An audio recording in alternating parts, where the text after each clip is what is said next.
you got to see the Larry Bird statue. Just how impressive is that? It's a very big statue, but the good news is it looks a lot like Larry Bird, and I love the look of the statue. I love the pose of the statue. It really kind of captures Larry at a very special moment in his life. I know that he was here when the statue was commemorated, and for him to look at that and go back to that time. I mean, his time at Indiana State, obviously, the Celtics are the Celtics and what he did there, but his time at Indiana State, I know from having written the book about that game, just holds a very special place in his heart, and he'll never, ever, ever get over losing that game. It's just something that when you're a competitor at that level, it's something you just never get over.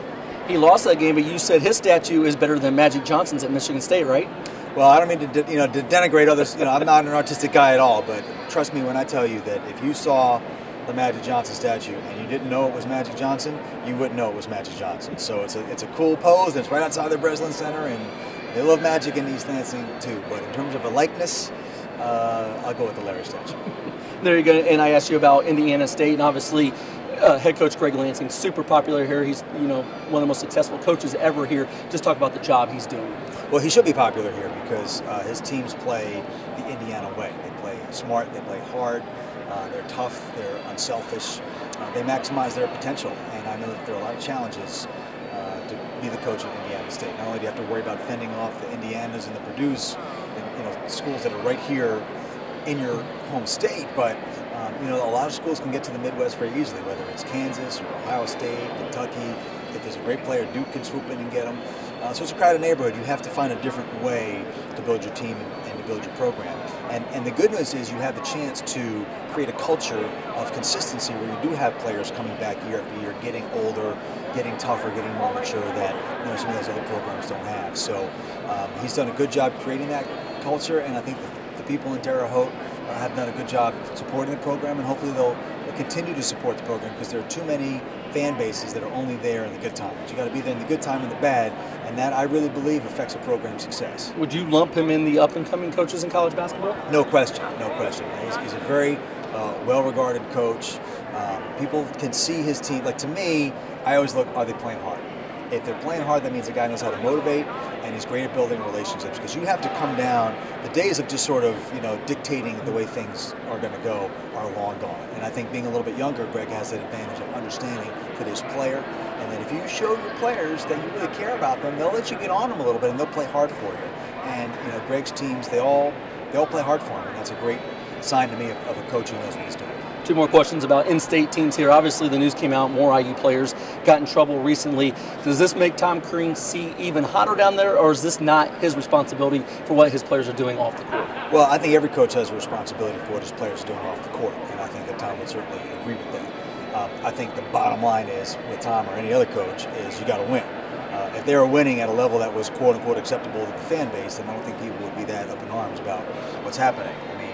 Forgive me for not being completely up in arms and outraged when college kids are cited for underage drinking. You go through the litany of things that we're seeing in headlines these days that college kids and even adults are doing wrong.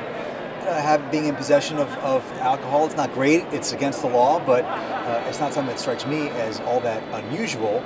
In the case of one of the players who was cited, he does have a past incident from last year, but there's a lot of respect for Tom Crean in basketball circles, and the way that his players and their families have circled around him and supported him, I think he's got a good head on his shoulders. I know he's a very good coach, but he knows better than anyone else. He has to win, and no one will be talking about any off-court issues that might arise during the offseason. Perfect. Last question here. A lot of people are excited about Purdue. It's been a while since they've been on the national radar. With all the players they have come back, they get the Indiana Mr. Basketball. Where do you see Purdue basketball next year? Well, this is a big year for Purdue. They're definitely loaded, especially on the front line. I just actually saw Caleb Swanigan play out in California near where I live at the Adidas Nations camp, and he's a big dude now. I mean, people want to see that he's not that tall, but he's quite wide and quite explosive, and I think he'll give them a dimension on the front line, although they're pretty loaded in the front court. The back court's a little bit more of a question of losing the point guard. And of course, as Matt Painter will be the first to tell you, when people start having increased expectations, then that also comes with increased pressure. Sometimes it's better to fly under the radar. But it's a great program with great culture, and he's a very well thought of coach. And if they can stay healthy and get a couple of breaks, they should have a really terrific year. Top 10, top 15 team, you think, possibly? Maybe top 15. I want to see how things shake out.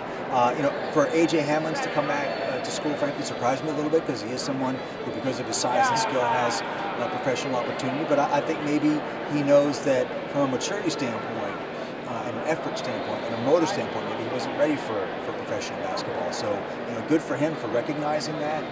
I think Vince Edwards is going to have a good year. That freshman to sophomore jump is always critical in a player's development. But let's see, it's a big country, a lot of really good teams out there, and it's a program on the upswing, but it's still a program that's trying to make some progress. So I don't want to put too heavy a hammer on them yet, but certainly I think Purdue fans should be very excited about what's coming up.